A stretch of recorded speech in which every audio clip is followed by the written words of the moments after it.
Van Gogh, a time traveler, you say? Maybe. Vincent Willem van Gogh. A madman, drunk, quintessential misunderstood genius, provided us with understandings and workings of a world we could not see, maybe changing the way the future was to happen. What if I told you he knew quantum mechanics before anyone? Was a Dutch post-impressionist painter who is among the most famous and influential figures in the history of Western art. In just over a decade he created approximately 2,100 artworks, including around 860 oil paintings, most of them in the last 2 years of his life. They include landscapes, still lifes, portraits and self-portraits, and are characterized by bold, symbolic colors, and dramatic, impulsive and highly expressive brushwork that contributed to the foundations of modern art. He sold only one painting during his lifetime and became famous after his suicide, aged 37, which followed years of poverty and mental illness. Born into an upper-middle-class family, Van Gogh drew as a child and was serious, quiet, and thoughtful, but showed signs of mental instability.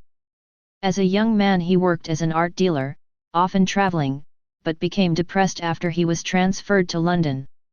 He turned to religion, and spent time as a missionary in southern Belgium. Later he drifted in ill health and solitude. He was keenly aware of modernist trends in art and, while back with his parents, took up painting in 1881. His younger brother, Theo, supported him financially, and the two of them kept up a long correspondence by letter. Van Gogh's early works, mostly still lifes and depictions of peasant laborers, contain few signs of the vivid color that distinguished his later work. In 1886 he moved to Paris and discovered the French Impressionists. As his work developed he created a new approach to still lifes and local landscapes. His paintings grew brighter in color as he developed a style that became fully realized during his stay in Arles in the south of France in 1888. He lived there in the Yellow House and, with the French artist Paul Gauguin, developed a concept of color that symbolized inner emotion.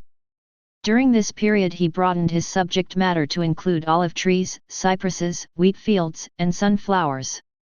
Van Gogh suffered from psychotic episodes and delusions and, though he worried about his mental stability, he often neglected his physical health, not eating properly and drinking heavily. His friendship with Gauguin came to an end after a violent encounter when he threatened the Frenchman with a razor, and in a rage, cut off part of his own left ear.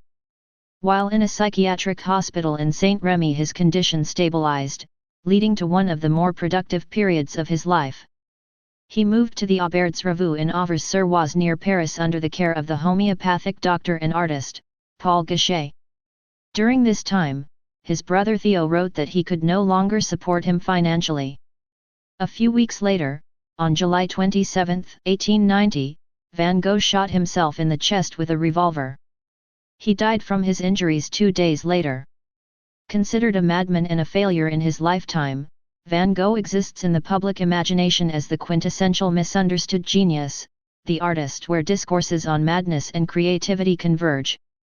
His reputation began to grow in the early 20th century as elements of his painting style came to be incorporated by the Fauve and German Expressionists. He attained widespread critical, commercial, and popular success over the ensuing decades, and is remembered as an important but tragic painter, whose troubled personality typifies the romantic ideal of the tortured artist. One of Van Gogh's most distinct artworks is Starry Night, which he painted in 1889 while committed to a mental asylum.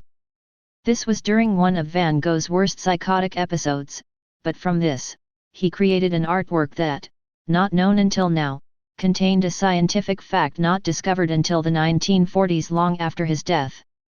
Turbulence and the turbulent flow has been said to be harder to describe than quantum mechanics, but in Starry Night, he actually depicted perfect turbulence. Other paintings during his time at the asylum also depict perfect turbulence, which has led researchers to believe that during his times of mental instability, he somehow had the ability to see and paint turbulence decades before it was first described. Time traveler? Maybe. It looks like he had information he should have not had. Stay paranoid, my friends.